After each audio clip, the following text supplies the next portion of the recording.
Hi friends, welcome to Venkateshwara Silks. ಇವತ್ತು ನೀವು ನೋಡ್ಬೋದು ನಮ್ಮ ಹತ್ರ ನ್ಯೂ ಮಾಡೆಲ್ ಸ್ಯಾರೀಸ್ ಅಂತ ಅವೈಲಬಲ್ ಆಗಿದೆ ಫ್ರೆಂಡ್ಸ್. ನಿಮಗೆ ಇದ್ರ ಬಗ್ಗೆ ಡೀಟೇಲ್ ಬೇಕಂದ್ರೆ ಸ್ಕ್ರೀನ್ ಮೇಲೆ ಕಾಂಟ್ಯಾಕ್ಟ್ ನಂಬರ್ ಕೊಡ್ತೀನಿ, ಅವ್ರಿಗೆ ಕಾಲ್ ಮಾಡಿಬಿಟ್ಟು ತಿಳ್ಕೊಳ್ಳಿ. ವಾಟ್ಸಪ್ ಟು ಮೆಸೇಜು ಆರ್ಡರ್ ಮಾಡ್ಕೋಬೇಕಂದ್ರೆ ಹಂಗೆ ವಿಡಿಯೋಗೆ ಕಂಪಲ್ಸರಿ ಕಮೆಂಟ್ ಮಾಡ್ಕೊಳ್ಳಿ ಫ್ರೆಂಡ್ಸ್. ಲೈಕ್ ಮಾಡಿ, ಶೇರ್ ಮಾಡಿ, ಕಂಪಲ್ಸರಿ ಸಬ್ಸ್ಕ್ರೈಬ್ ಮಾಡ್ಕೊಳ್ಳಿ ಫ್ರೆಂಡ್ಸ್.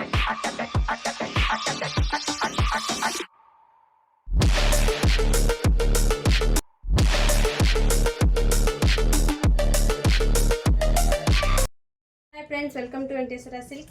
ಆನ್ಲೈನಲ್ಲಿ ಫುಲ್ ಟ್ರೆಂಡಿಂಗ್ ಆಗ್ತಾ ಇರೋಂಥ ಸ್ಯಾರೀಸ್ ಫ್ರೆಂಡ್ಸ್. ತುಂಬ ಚೆನ್ನಾಗಿದೆ. ಪ್ರೀಮಿಯಂ ಡೋಲಾ ಸಿಲ್ಕ್ ಆಗಿರುತ್ತೆ. ಸೂಪರ್ ಆಗಿದೆ. ಲೈಟ್ ಕಲರ್ ಬಾರ್ಡರ್ ಬರುತ್ತೆ, ವಿತ್ ಜರಿಯಲ್ಲಿ ಬರುತ್ತೆ. ತುಂಬ ಚೆನ್ನಾಗಿದೆ. ಆಲ್ ಓವರ್ ಸ್ಯಾರಿ ಜರಿ ಲೈನ್ಸ್ ಇರುತ್ತೆ. ಈ ಥರ ಫ್ಲವರ್ಸ್ ಬರುತ್ತೆ. ಬಾರ್ಡ್ರ್ ಮೇಲೆ ಬಾರ್ಡ್ರ್ ಚಿಕ್ಕದಾಗಿ ಬರುತ್ತೆ, ಒಳಗಡೆ ಬಾರ್ಡ್ರ್ ದೊಡ್ಡದಾಗಿ ಬರುತ್ತೆ. ಆರೆಂಜ್ ಕಲರ್ ಕಾಂಬಿನೇಷನ್ ಸೂಪರ್ ಆಗಿದೆ friends sarees. Next colour combination pink and light colour combination. Next green colour combination. ಈ ಕಲರ್ ಫುಲ್ ಟ್ರೆಂಡಿಂಗ್ ಇದೆ. ತುಂಬ ಚೆನ್ನಾಗಿದೆ ಫ್ರೆಂಡ್ಸ್. ಕಲೆಕ್ಷನು 699 ಅವೈಲೇಬಲ್ ಇದೆ. ಇಷ್ಟ ಆದರೆ ಸ್ಕ್ರೀನ್ಶಾಟ್ ತೆಗೆದು ವಾಟ್ಸಪ್ ಮೆಸೇಜ್ ಮಾಡಿ ಆರ್ಡರ್ ಮಾಡ್ಕೊಳ್ಳಿ ಫ್ರೆಂಡ್ಸ್. ಲೈಕ್ ಮಾಡಿ, ಶೇರ್ ಮಾಡಿ, ಕಮೆಂಟ್ ಮಾಡಿ. Thank you.